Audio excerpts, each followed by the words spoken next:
For the past couple days, we have done videos introducing both the Pacific and EMEA leagues, but today it is the turn of Americas, where we will be introducing all of these different teams, talking about some things that they do well, some things that they could improve on, and then giving my predictions about how I see the league shaking out.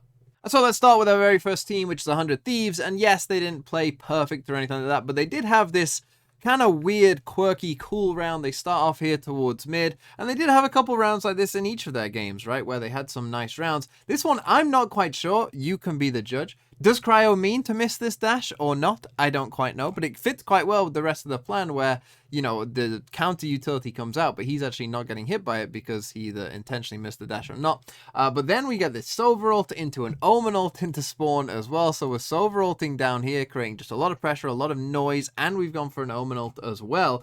And you'll see that that pays pretty big dividends as Asuna gets a kill as they're trying to avoid the Silver ult. And you see Mr. Fallon here, he's worried about the Omen coming from behind, so then the rest of them sneak in and get that kill as well, right? Really kind of nice round, and they had some ideas like this. There was just like a couple rounds like this in each game, basically, where 100 Thieves would put together a really nice round and win it pretty convincingly. In terms of problems for 100 Thieves, I know everyone will focus on Cryo and the roles, and he's not playing enough Jet and stuff like that.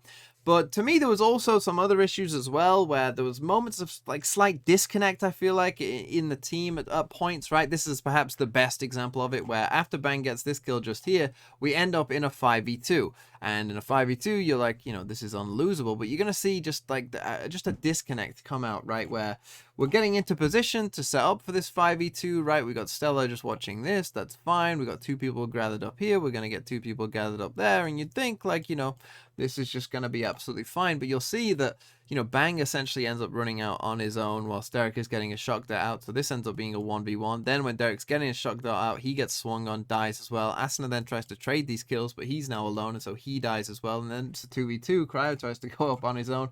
And you'll see what I mean as we watch it. You know, here goes Bang. 1v1, right? Derek's going to shock that out. He dies. Asuna's trying to trade that kill, but Smoggy swings and gets that kill. Okay, 2v2. Cryo pops knives. Out he comes, dies, right? And Stella's in a 2v1. And he dies as well. And, you know, it all just kind of fell apart. And this was perhaps the extreme example of it, but there was other small moments as well of just slight disconnect. Okay, moving on to Cloud9. Let's start with the positive of Cloud9.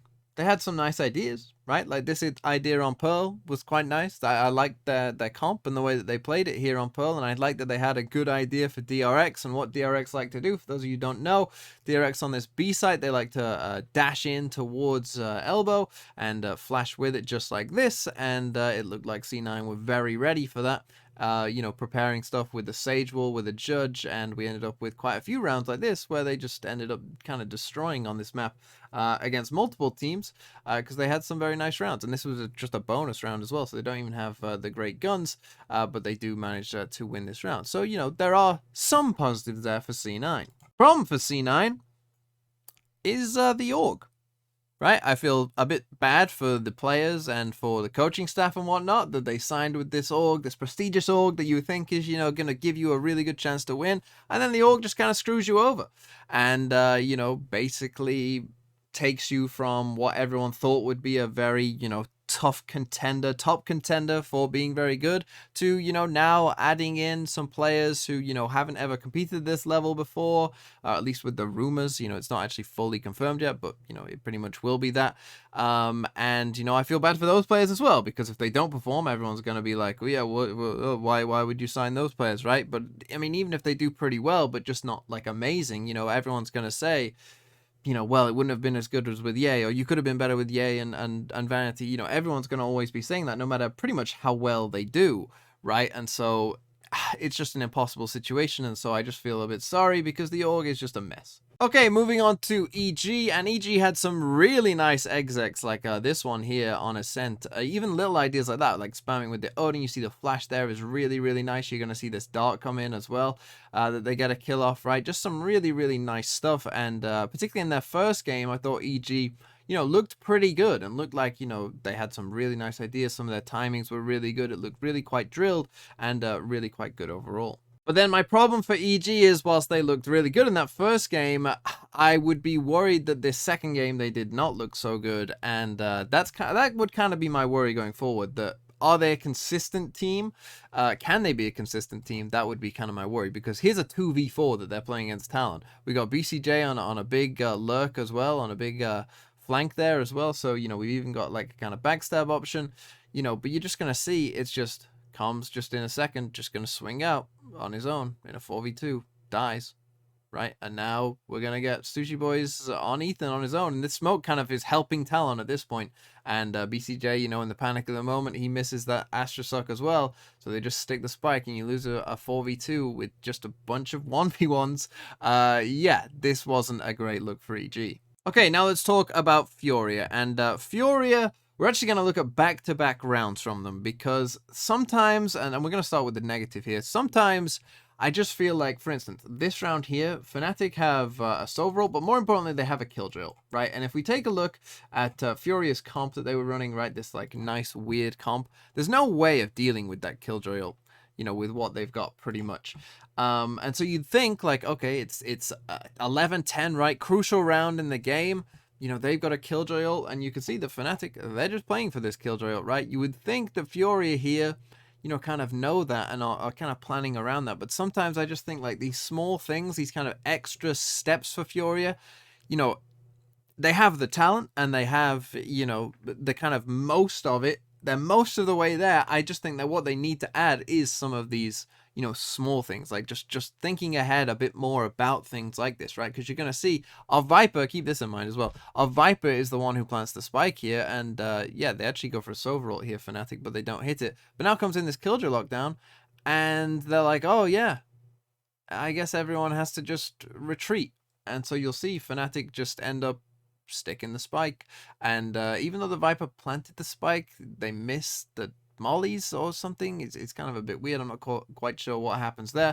But you see, you got Boaster just sticking it, and he just sticks it, and they lose the round. And it's like, well, you know, what was the plan? How were we ever going to win that round, right? What were we just hoping that, you know, maybe we can get there in time and get a spray? You know, that's not how you should be going into a round and planning these, you know, really important rounds. That said, it's not like they can't do it. They can put this together some really, really nice rounds like this one, right? Where Chronicle's just going to get a bit curious behind this Viper wall, and you've got these two players holding for each other. Look at that. Really, really nice stuff from them. And yeah, just really good stuff overall. You know, don't stick around too long. Don't panic about it, right? We're chilling. We're just in a 5v4 now. We're safe. Like, just really, really good stuff. Holding for each other, stuff like that. Like, you know, they can put together some really nice rounds, Fury, and I think they showed that, and they really, really pushed Fnatic, and we all know how good Fnatic are, particularly on, you know, Fnatic's map of choice, Haven, here, right? So, I mean, even as we watch the rest of this round play out, right, they even have the right ideas. They kind of get punished by a very, very small, tiny mistake here where you can tell they have the right idea because they're going to flash into this smoke, right? So they expect, like, oh, this is a bit of a weird smoke, let's, you know, maybe someone's in it. They flash, but they just, like, you know, hit the lip of the wall so Durka doesn't get caught by it. So that kind of actually baits them into dying.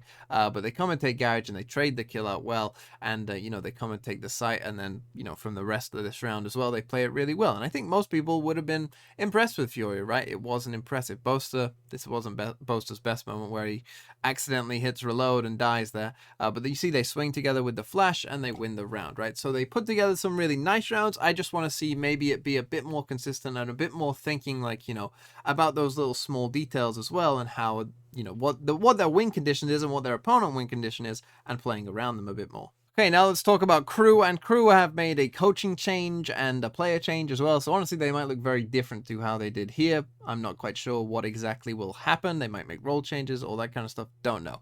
But either way, you'll see in this round that we did have some nice rounds from them, right? This is a good example where these two on B, you're like, oh, they're in a lot of trouble, and help was, you know, quite far away, right, with how far Na'Vi are here, but we get a really nice dart that starts revealing people for Crew, and even when these guys start to come in, you see that flash there, really, really nice flash from the KO from back here, right, flashing down here, gets them 2 kills, some really, really good stuff. They hold on to this B site. It's a really quite a nice little round by them.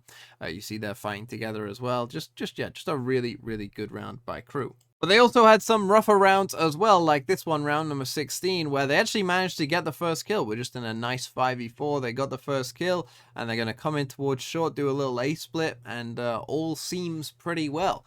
In they start to come, they're going to, nice flash, and Dark comes in, they get the space that they want, Nano, in they come, right? They don't see anything. And, now we get just the problem, though, of where they just don't fully do their due diligence and kind of lose concentration a bit and die. And then from here as well, you'll see we have extra problems where, we're in this fight. One person's droning, Melser isn't swinging. The drone comes out, right? Goes for the tag. Exeti's swinging. Melser's still in the smoke, right? So he's trying to fight this, but Melser's just kind of back there on his own.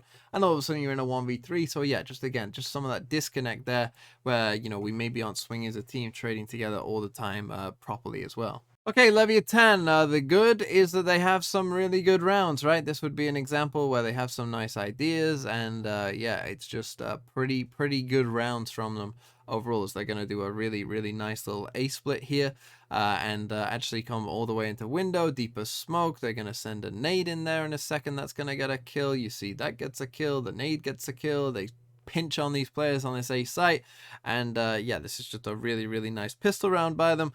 And obviously they had quite a few different rounds like this where, it was just good. It was just some good stuff, and this was a good example of where they did some good stuff. My main concern for them, though, is their map pool. Because whilst their Ascent is arguably one of the best in the world, and their Haven is decent, and their Pearl is okay, clearly their Fracture, it was not up to snuff in this game against Na'Vi. I know that Na'Vi are a good team, but I mean, they looked lost. They looked really, really lost here, Leviatán, on this map. And, it makes me worry somewhat about some of the other maps as well that we didn't get to see, like Icebox and Lotus. Like, I don't know if they're any good on those maps. And if, they aren't that good on those maps, then it is a massive, massive problem. Okay, moving on to Loud. And Loud, obviously, are pretty good. There isn't too much to say. I really like this round where, it's a bonus round. They go pushing deep and, get this nice little split going on as well into Heaven. Like, just some really, really good stuff.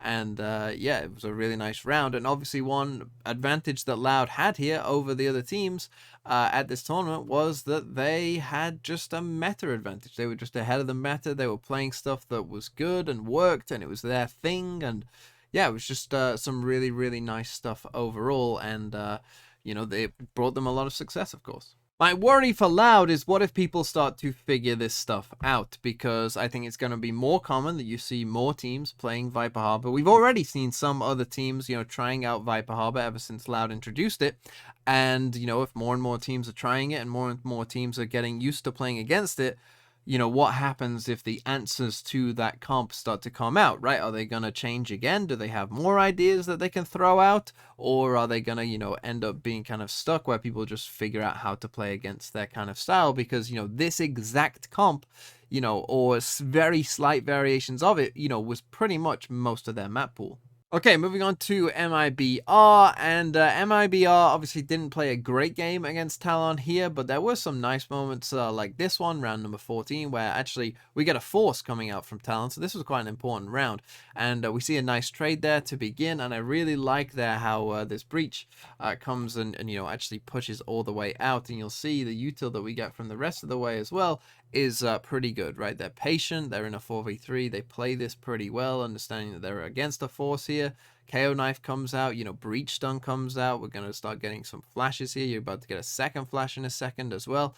And you see that they get that final kill, and this breach was just a massive problem where Talon, ended up trying to push, but instead the breach gets the kills, and this was a nice round. The problems for MIBR, though, were it just felt like, particularly Heat, it felt like Heat became overheat at times. For instance, we're against a save here, we end up in a 5v4, and I guess that they think, oh, there must be a stack there, so he just goes running up down short kind of on his own and dies the Sushi just there, and they stick to coming towards A, so they clearly had like somewhat of the right read, but just going in kind of crazy, just wanting to be there already, wanting to be the hero. Then another player dies there to Sushi, right? And we're still only against, Sheriffs. You'd still think, they had a chance here, MIBR, to win this round, but they're just going to get completely obliterated here, to be honest. And this is just against a bunch of Sheriffs. And yeah, it's nice from Talon, right? They find their aim and whatnot, but it just there was too many rounds like this, right? Where particularly Heat would be like way ahead of the team, would die, and then all of a sudden you're in a 4v5. Okay, moving on to NRG. NRG are a pretty good team, as I'm sure most of you know. They have some pretty cool rounds, like this one, where they ran the big fake on Koi and ended up making them use a breachel. I really quite like this round, right, where they even send in the Killjoy lockdown as well. Just a really, really punch at home that this is a C hit. But it's not. It's actually, they're going to walk on to A instead. And they're going to get the spike down on A. And because they ran this big fake, they've got a bunch of players in different positions. I actually think Artis overswings that, to be honest. I think he gets a bit lucky that he gets that kill. But either way, he does get the kill. It gets traded, but Stark's left. And yeah, not a great situation. And he eventually realizes that he's on the wrong site. And gives a little chuckle about it, as you'll see in his face here as well. Gives a little chuckle there, but then dies. The problem for NRG is that in some games, and this goes back to the Optic days as well, they just start off so slow in some games. Like, they just give away a first map sometimes, right? And oftentimes, they will bring it back on the second map, but they need to fix this, right? Like, they need to fix this. We've seen them lose first series, or at least Optic lost first series in their games before as well. They need to fix this. This was a weird round where they're playing against Loud's bonus here on Split, and I don't quite know, you know, like, they have a heavy stack on A. I don't know if this was some kind of read or whatever, but these guys have played pretty aggressive here on B as well for, like, being kind of completely alone. You know, I mean, look, like, Victor's just, like, happy to kind of run in, and he gets traded there, and then we get another trade there, but, I mean, they're on a bonus, so they just pick up your rifles and they're in a 3v3. Like, this is great for them, and they would end up losing this round, NRG. But yeah, I don't know what it is, whether it's a mentality thing or just, you know, not being fully warmed up, or maybe you just, you know, don't have like the read of the game yet. I'm not quite sure, but obviously this has been a problem for both Optic and NRG now for this core, and so yes, something needs to change. You know, I don't know what it is exactly, but something needs to change so that they don't start off basically just gifting their opponents a map in quite a few of these games. And now let's come finally to Sentinels. And Sentinels, you know, I think their main positive is that they have really good players, right? And really good players don't become bad players overnight. For instance, one of these really good players is Pancada. And Pancada is really good at this video game. And he can do stuff like that. And, you know, be very good. And they can have some rounds like this where, you know, they have the talent. And so with a bit more time, maybe practicing together, getting familiar with each other, you know, they have the talent there as well. You know, if it does all go right, they could be a very scary team. The problem for me is that, you know, in some of this game, it did look like at times this was a team that didn't have a ton of practice and didn't have a ton of time together. Strats like this, I mean, if I hear anything else about this Killjoy turret, you would have thought that this Killjoy turret got about 20 kills in this game, the amount that people talk about it, but oh my god. But this kind of round, right, where we're sending 10s in here, down this, right, and we're doing 4 men down C, but we're just, like, sacrificing 10s to the gods. You know, where you just, like, there's so many things that could go wrong there. It's kind of unbelievable. Like, okay, you get the site, you end up in a 4v5, you end up losing the round. Like, you know, there was, like, it just felt a bit half-baked. It even felt like if you want to do that idea with 10s, you know, that there is better options of doing that idea, but, you know, just helping him out a bit more, right? Even changing smoke locations and stuff like that. Like, you know, just kind of being on the same page. I'm not sure if that was like a set play that they had practiced a lot, or if that was just kind of on the fly, like, hey, let's do this thing. I'm not quite sure. But yeah, you could tell that, you know, this is a team that could benefit, I think, with, you know, more time together and kind of, you know, fleshing out some more of their maps and rounds and whatnot, because, you know, they did struggle at times, though they were playing against Fnatic. Okay, now let's do the prediction part of this, and we'll do it in reverse order, and we'll start with Cloud9. Cloud9 are going in 10th. Because, I mean, what do you want me to say, right? They're going to have to build things from scratch. They have a new IGL. I mean, this is so tough for the players and coaching of who were already on Cloud9. Like, it's just a horrendous position to be put in. And, yeah, I wouldn't be surprised if it did take them some time to, you know, even get to, you know, a decent level. Because, you know, they're adding 2 new players and have a new IGL, and, you know, I imagine behind the scenes things aren't all rosy either. Like, it's just a tough spot for everyone involved, to be honest. So yeah, I'll put Cloud9 10th. We'll see how they do. In 9th, I'm going to put MIBR, because I think that they were the team that, you know, looked like they had the most to work on. Kind of, you know, they were kind of, I think, just a step behind And so yeah, they're going in 9th. Crew will be in 8th. I don't think I'm surprising anyone with this ranking so far. I think, you know, this is probably how most people see it. Crew did add Kesnit, but again, they have a new coach as well and a new player, so they might, you know, start a bit slow. And that's actually, I think, a bit of a theme for a lot of these teams, actually. Quite a few of them, I think, have things to work on, where by the end of the split, they could be, you know, very different teams to how they look at the start. A team that, you know, could fall into that category as well is EG, who I'm going to put in 7th. This has less to do with EG and kind of more in just the other teams that are left. But I just have, I guess, more faith in the other teams that are left. You know, whether that's because, you know, their team has maybe, you know, shown more in the past or done more in the past, or the players on those teams have done more in the past. Like, you know, I just kind of, yeah, I'm just feeling these other teams a bit more than EG, I guess. In 6th place, and this is where I kind of really struggled, right? This is where you really could put quite a few of these teams in this position, but I'm going to put 100 Thieves. I think that from EG to probably 3rd is going to be extremely close. Might get determined by maps. I don't even know how they're going to do it, you know, rounds, whatever it is. I think it will be extremely close in this middle pack, to be honest. But I'm going to put 100 Thieves there because I just think that there are some things to solve for them. Not that they can't solve it, but, you know, there are some things, and I don't think, you know, anyone will be too surprised by this because they did look a bit shaky at times. In 5th place, I'm going to put Furia. Another team that do still have some things to work on to try and, you know, get to that top level, but I think are a solid team, and, you know, 5th sounds about right for a team like Furia, where, you know, they're going to be decent, but I don't think they'll be punching, you know, to 1 and 2, but I think that they probably will make playoffs. In 4th place, I'm going to put Sentinels.